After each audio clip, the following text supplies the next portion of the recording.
Un seul point à l'ordre du jour de cette rencontre ordinaire de la coopérative Lampougni de Tantigou Barrage. Comment écouler rapidement son stock de ripadi après les récoltes. Ici, un outil innovant est mis à contribution, les réseaux sociaux.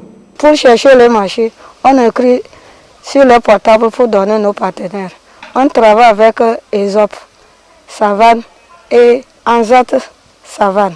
On filme sur le portable et on les montre nos produits. Si c'est bon pour eux, ils nous font les commandes. Pour ce faire, les membres de la coopérative font dans un premier temps le bilan des stocks disponibles, puis l'équipe chargée de la distribution va prendre des photos et des vidéos qu'elle envoie aux différents partenaires de la coopérative. Nous avons le stock, la totalité du stock dedans, et nous avons ouvert aussi plus de 10 ou 15 sacs pour présenter aussi la qualité. Ils vont voir la quantité du stock et ils vont également voir la qualité du produit.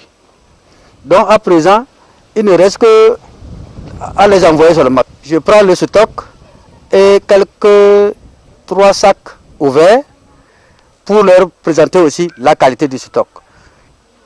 Je partage et c'est dans WhatsApp, je vais directement.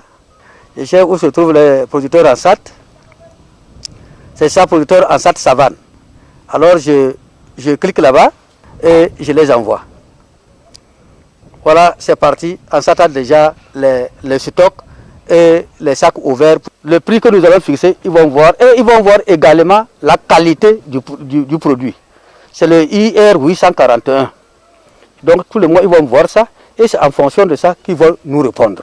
S'ensuit alors des échanges épistolaires au cours desquels le partenaire s'assure de la quantité et de la qualité des produits mis en ligne. Une fois satisfaits, les deux parties se retrouvent pour signer un contrat de vente. Nous, nos engagements souvent, c'est leur livrer les produits de qualité et à temps. Maintenant, à eux aussi de respecter leur engagement, surtout dans le remboursement. Le portable nous a aidé, nous a facilité ce travail-là parce qu'entre-temps, il fallait d'abord puiser un peu de riz ici, envoyer à Kara, puiser ici, amener à Aesop, Tanguoré, Aesop, ça va tout ça là pour qu'eux ils vérifient d'abord la qualité. Aujourd'hui, ça se fait facilement grâce au portable. On peut vendre même à pays extérieur, comme au Burkina. Même à Lomé, on peut vendre facilement. Avant, quand il n'y avait pas les portables, c'est les bonnes femmes qui venaient, ils mesurent leur bol, ils mesurent comme ça jusqu'ici. Un bol, peut-être ils vont fixer leur prix et nous dire que 250. Maintenant, il n'y a plus ça. On vend par kilo maintenant. Autant d'avantages et bien d'autres qui ont conduit le gouvernement très tôt à introduire le binaire dans l'agriculture au Togo. Avec le numérique, les producteurs peuvent avoir de l'information sur les nouveaux itinéraires techniques, les nouvelles découvertes des chercheurs, ils peuvent l'avoir. Ils peuvent aussi, à partir du numérique, positionner leurs produits agricoles. Ils peuvent aussi, à partir du numérique, être informés des différents prix sur le marché national, sur le marché sous-régional et sur le marché international.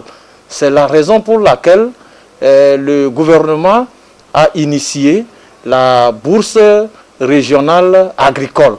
Et vous allez constater depuis quelques années, il y a eu une réforme de la gestion des engrais qui impliquait l'utilisation du téléphone portable. Actuellement, le gouvernement a lancé la nouvelle politique de subvention des producteurs avec des agrégateurs à travers la plateforme Yolim. Nous espérons que le cap sera maintenu avec les directives du chef de l'État. L'ancrage des technologies de l'information et de la communication TIC dans toutes les chaînes de valeur agricole au Togo va contribuer à moderniser le secteur, à révolutionner la pratique pour la rendre plus attractive à la jeunesse et à booster les performances pour le plus grand bien des producteurs.